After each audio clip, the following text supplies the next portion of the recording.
afternoon, everyone. This is Tony from Her Homestead Skills. Just a little short video today, it being Tuesday, and I have all my morning chores done, and I wasn't able to get this out earlier because I had a long chat with one of my daughters, and yes, we can talk for hours, and I relish every moment of chatting with my babies. So a grown woman, she's not a baby, she's a mama herself, and been a mama for a long time. But she does come first. Okay, the thought for today is that yes, a lot of us are prepping for our gardens. It's that time of year, and hooray, first day of spring. It's still cold here though. My seedlings are doing wonderful, and I don't know if I should be looking at planting a few more. I'm still waiting for my peppers to germinate, but we'll see what happens there. And if I don't get them to germinate, I guess I'll just have to buy some small plants, and that's always a possibility here. No issue there. But everything else is doing fine. It's getting to the point where I will have to transplant some things and then probably find some place to put the larger plants. And probably getting them ready to harden them off in the next month or so. It's now March 21st, April 21st, yeah, mid-April. I want to start hardening them off. Well, this last year we've had warnings from farmers absolutely around the world, from Canada. As a matter of fact, I think I published a detailed letter warning from a farmer that certainly did get a lot of views, and others did the same. They published their own, other YouTube channels also published very similar content from what they are hearing from their own environments. And then we also had the Dutch farmers, who very prominent, and you heard a lot about what was going on there. And they were protesting seizure of their lands, the destruction of their livelihoods. And we had very similar protests in Canada, farmers and truckers protesting issues that were affecting them, that basically nobody was listening to their side of the story, is what it comes down to. Governments mandating specific requirements without understanding how it affects people and the population. And my God, farmers are the first ones you want to support. They're the ones that feed the population. Now, makes you wonder what the government's ulterior motives are if they're not interested in feeding their own populations. But that's another story. We'll stay away from that one for the time being. And I think that the Dutch did protest quite severely, and they were not really winning any ground at all. And they were literally told to, I think there were at least 600 farms that were told either change your ways, do something different, or get out. Their lands would be seized and all of that. So what they did is something that we have seen a little bit of action here, specifically within my own inner circle, and that was the concept of if you want to make change, get involved with your government. And that is something that I personally have not done, have no interest in doing, but I know of people who have joined their local EDAs and get involved with their local governments and try to push certain platforms forward, or try to influence their own political parties. And that does seem to help. And apparently the Dutch did something quite amazing, and that they the Dutch went to the polls. I'm going to read this to you verbatim here, and it says, last week, Dutch voters went to the polls to elect their provincial councils and the country senate.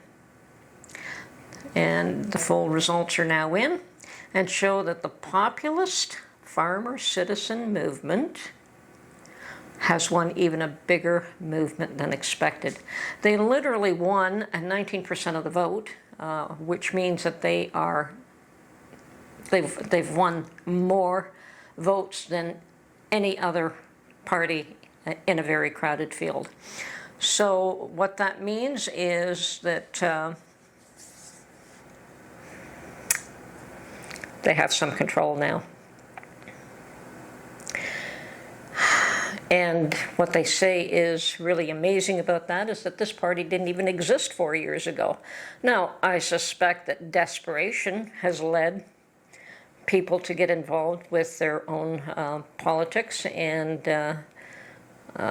try to make politicians understand the issues that they're dealing with. And if they don't understand, then they find a way to make them understand. And they've very successfully achieved that. And hopefully people will take heart from this win. It was probably a very long, hard fight. I think that people are standing up to the tyrants, and depending on how they do it, they win. Now, getting involved with your government and either voting or actually forming your own party seems to be one of the less violent ways of doing things and less disruptive. At least there's no violence involved. It's all legitimate legal processes, and they apparently have won the day. Good for them. So back to the idea of control the food, control the population. I think the farmers do a better job of that than our politicians. So, okay, so on this channel we discuss a lot of prepping, food storage, methods of putting up food for future needs rather than specifically for today. So yes, we do our best to encourage people to be self-sufficient here. My focus is more on canning, dehydrating, making your own preserves, and gardening. I mean, those are the ones that I can focus on. I have always had a garden, and even though I don't have one in my own yard today, I have rented a plot. For those of you who don't know, I do rent an allotment garden, and it is accessible to me from April, probably April to October, November timeframe. And then they lock the gate. Not that you can't get in, you could still get in, but it gets pretty, you get a lot of snow and a lot of mud, and it's almost pointless. But they do have, and they turn off the water at a certain point. So, which, if they didn't, it would freeze and the pipes would all burst. So yes, we are supplied a plot of land and a water spigot, close enough to each plot that a number of people can use the same spigot with a hose attached. So, thank God, I don't think I could do without a garden. From the time I sold my home, I found that plot and was in there the first year. Now, it's not the same thing as having your own, because your own garden you could develop over the years, and it takes years. It's, you know, the best I could do with this garden was to go in and plant a few things and hope for the best. And to some degree, that is still what I do, because year after year, I don't really plan to be there the next year. But so far, I've been there a few years. Getting back to the idea that a lot of people present, and that is control the food, control the people. I keep hearing that comment from many of you. And there's a lot of that going on. There are food plants that seem to be destroyed. There are people buying up huge plots of land, whether it's the Chinese government or Bill Gates.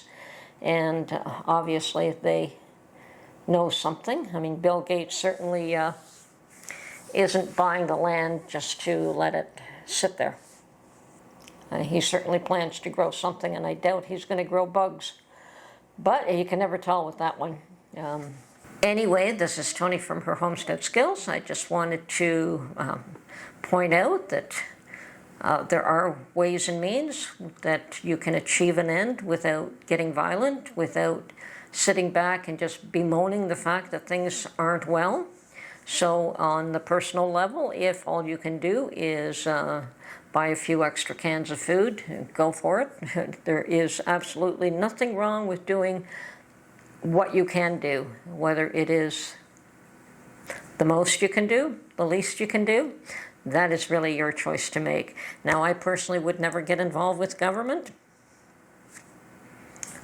but it is a strategy that also works.